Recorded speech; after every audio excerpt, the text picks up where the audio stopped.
haunted gas station. The neon sign of the Rusty Spur sputtered with a pathetic flicker, casting a sickly yellow glow on the dusty highway.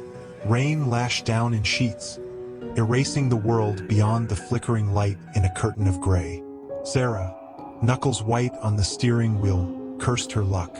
A flat tire, a downpour, and the only sign of civilization for miles, this desolate gas station. Pulling into the creaking pumps, the building loomed before her like a skeletal hand reaching out from the gloom. Cobwebs draped the windows, obscuring the interior. The air hung heavy with the smell of old gasoline and something else, something rotten and metallic. Sarah shivered, the cold seeping in despite the car's heater. Leaving the engine running, she grabbed her raincoat and flashlight, the only other working piece of equipment on her beat-up car. Inside, the air grew thicker, the smell stronger. Dust motes danced in the feeble flashlight beam, highlighting the peeling paint and chipped floor tiles. Alone, cobwebbed soda fountains stood in the corner, silent sentinel of a forgotten time. A bell above the door jangled as Sarah approached the counter. No one answered her call. "Hello?" she ventured, her voice echoing hollowly. Suddenly, a flicker of movement in the gloom caught her eye. A lone pump hose swayed gently, as if brushed by an unseen hand. A chill snaked down her spine. The wind wouldn't be strong enough for that.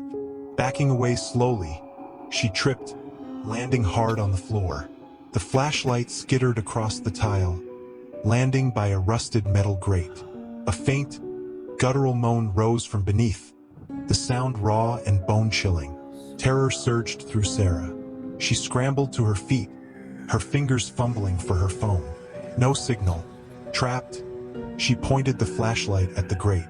Two glowing eyes stared back, malevolent and cold. Panic fueled her movements. She grabbed a crowbar leaning against a shelf, its rusted surface cold against her clammy skin. With a desperate swing, she smashed the grate. A cloud of dust rose, obscuring the view for a moment. When it cleared, the grate was empty. There was nothing beneath, just damp earth and a cold, metallic tang in the air. Heart hammering, Sarah stumbled to the counter, dialing 911 with shaking hands. The dispatcher, a friendly voice in the chaotic night, assured her help was on its way. But as Sarah tried to describe the station, the phone died. She looked up, a scream choking in her throat. The neon sign outside was dark. The pumps, moments ago still, were to life, spewing gas like a ghastly geyser. Darkness engulfed the station, broken only by the eerie green glow of the spilled fuel. Shadows danced on the walls, morphing into grotesque shapes. The groans started again, closer this time, accompanied by the rasp of something dragging itself across the floor. Sarah backed away, the crowbar a flimsy shield against the unseen terror. Then, a hand shot out of the darkness, grasping her ankle. She shrieked, kicking out at the skeletal fingers that dug into her flesh. The crowbar clattered to the floor. Panic clawed at her throat as another hand clamped around her arm, cold and bone-dry. She was dragged through the darkness, the smell of gasoline thick in her nostrils. The groans surrounded her, a chorus of the damned. She fought, kicking and screaming, until a horrifying realization dawned on her. There wasn't just one entity. The gas station, she realized with a jolt of terror, was the entity itself. The building, the pumps, the very ground beneath her feet were all part of it. A living, breathing organism with an insatiable hunger. They dragged her to a back room, a gruesome tableau revealing itself in the faint moonlight streaming through a broken window. Rusted car parts were strewn everywhere, remnants of other unfortunate souls. A single pump hose lay on the floor, pulsating like a twisted heart. Sarah's scream died in her throat as the tendrils of the pump hose, coated in a glistening black substance, wrapped around her leg. She tasted gasoline, a metallic tang filling her mouth. The groans intensified, morphing into a single, ear-splitting shriek. Suddenly, the sound of distant sirens sliced through the night. Blinding headlights pierced the darkness, illuminating the horrifying scene. The tendrils recoiled, the gas station moaning in protest.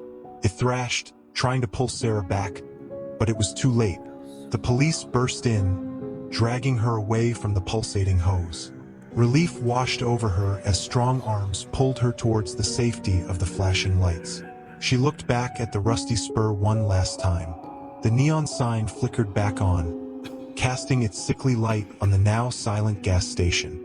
But something had changed. The windows seemed to wink at her, a malevolent glint in their vacant depths.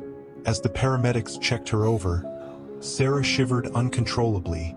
The memory of the cold touch seared into her mind. Days turned into weeks, the incident at the Rusty Spur a recurring nightmare. Though she recovered physically, the trauma lingered. The flickering lights, the guttural moans, the hungry tendrils, they haunted her sleep. One day, a news report caught her attention. A fire had erupted at the long-abandoned Rusty Spur. Relief flooded her. The nightmare was finally over, or so she thought. Later that night, as Sarah lay in bed, a familiar sound jolted her awake. A low, guttural moan started faintly, then grew louder, closer. Panic welled up as she strained to see through the darkness. Then, she saw them. Two glowing eyes, malevolent and cold, materialized in the corner of her room. The air grew thick, reeking of gasoline and metallic decay. A chilling realization dawned on her. The Rusty Spur wasn't a place. It was a hunger, and it had followed her home. The tendrils emerged from the shadows, black and glistening, reaching for her. Sarah screamed, her voice lost in the darkness. As the tendrils wrapped around her, a single thought echoed in her terrified mind. There was no escape. The Rusty Spur, the embodiment of a horrific hunger, had claimed its prize.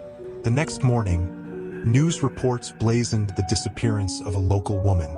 The only clue, a faint smell of gasoline and a single, wilted sunflower found clutched in her empty bed. And somewhere out there, under a flickering neon sign, the Rusty Spur stood silent, waiting for its next victim. The hunger never sated, the shadows forever watchful.